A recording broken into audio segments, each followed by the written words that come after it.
is as a necessary intermediate step for the forthcoming definition of artistic practice.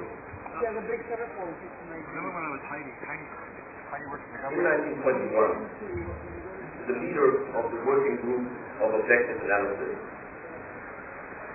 of which Lothenko was a member, Alexander Babchev, gives us a definition that seems to anticipate the ideas of organized consumption in Western capitalist societies, defining art as a sense for a higher social universe.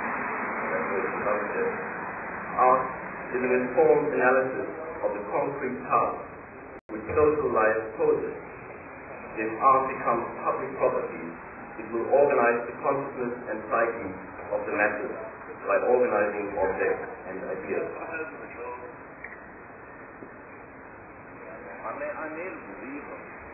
Finally, the notion of factura implies reference to the placement of the constructed object and its interaction with the spectator. To emphasize the spatial and perceptual contiguity by mirror reflection, as hinted at in Lothenko's project of reflective construction to mirror their surroundings, means, of course, to reduce the process of representation to the purest mode of the intellect. Matter generates its own image, without mediation, the old positivist dream and that of the early probabilist before. Contiguity is equally incorporated in the kinetic sense of Lothenko's hanging construction.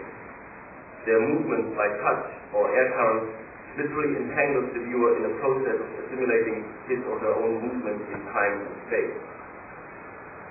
In the discussions of the Group for Objective Analysis in 1921, construction had been defined as the organization of movement of objects and materials in order to create new movements. It had been juxtaposed with the traditional notion of composition.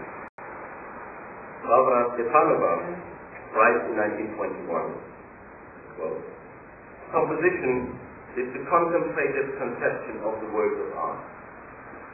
Technique and industry confront art with the task to consider the problem of construction as an active process and no longer as a contemplative reflection. The sanctitude of the work of art, as a uniquely existing essential being, has been destroyed.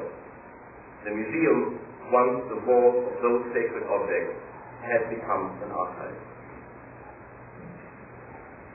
If these lines sound familiar today, it is not because Stepanova's text had considerable impact and reverberation on the writing and practice of her peers, but rather because more than 10 years later, the same phenomenon is described and analyzed in a text that is by now widely considered to be one of the most important of the 20th century field.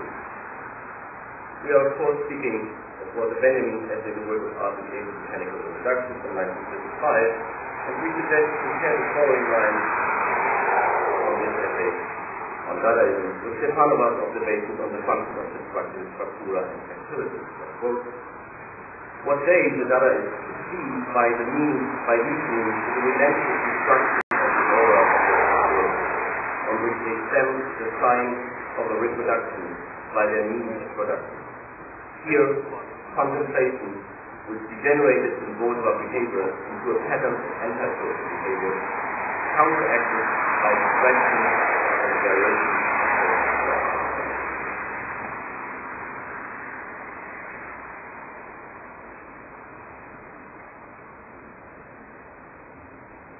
In L. Liditzky's design and construction of what he calls demonstration rooms, the one on the right is Western installation 1925, the one on the left is the Hanover installation that was commissioned by Alexander Dorner in 1926, cabinets for the installation and display of the non-representation art of the time.